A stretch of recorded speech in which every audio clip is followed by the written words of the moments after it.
Je suis en train de réfléchir ces derniers jours, ces dernières heures, sur la question de l'astrologie.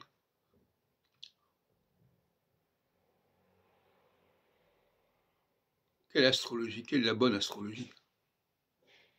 Quelle est la vraie astrologie? Exactement. Alors se pose la question du rapport entre l'émetteur et le récepteur.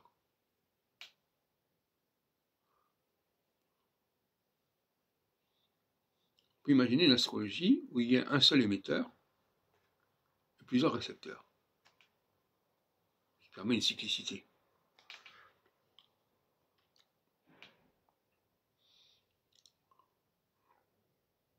À un niveau camien, si on peut dire, le minimum c'est un émetteur et deux récepteurs, c'est-à-dire deux phases différentes et contradictoires. Et alors, au niveau linguistique, nous sommes habitués à cela. Chaque fois que nous apprenons une chose, nous savons qu'il faut envisager sa négation. C'est bien, c'est pas bien, etc. Donc déjà, il y a une tournure d'esprit qui est particulière, c'est-à-dire qu'on peut inverser les valeurs en question. C'est ceci ou ce n'est pas ceci. Alors, en ce qui concerne l'émetteur et le récepteur, il y a aussi la question de la durée. Dans quel cadre de temps se situe-t-on?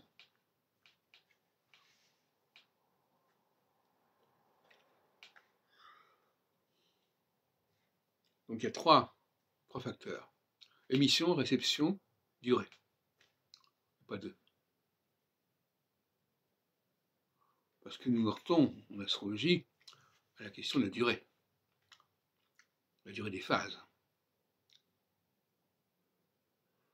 En astrologie septennale, comme son nom l'indique, nous avons une durée de 7 ans en 7 ans, qui elle-même se subdivise en deux périodes de 3 ans et demi. Puisqu'on a dit qu'il faut toujours qu'il y ait une dualité pour qu'il y ait un récepteur valable. Et puis alors il y a aussi la question de quel récepteur parmi les planètes, quelle est celle qui va servir de curseur?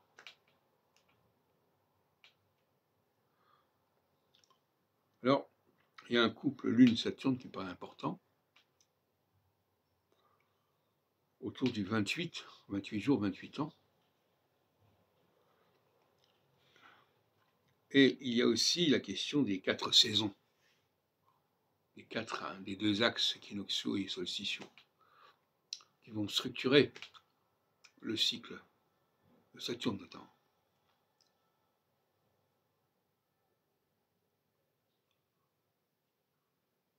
Donc, c'est sur ces bases-là qu'il faut travailler. Et la question, c'est éviter une espèce de pléthore planétaire avec lesquels se sont embarrassés aussi bien Jean-Pierre Nicolas que André Barbeau, en utilisant bien à tort les planètes au-delà de Saturne. Et je disais dans une vidéo, je ne sais plus, que cette volonté d'intégrer les planètes extérieures, nouvelles, comme on dit, est extrêmement suspecte. Elle signifie une volonté d'ajouter quelque chose, comme si la question était d'ajouter. Alors, la question, bon, je termine là-dessus, faut-il ajouter, faut-il soustraire?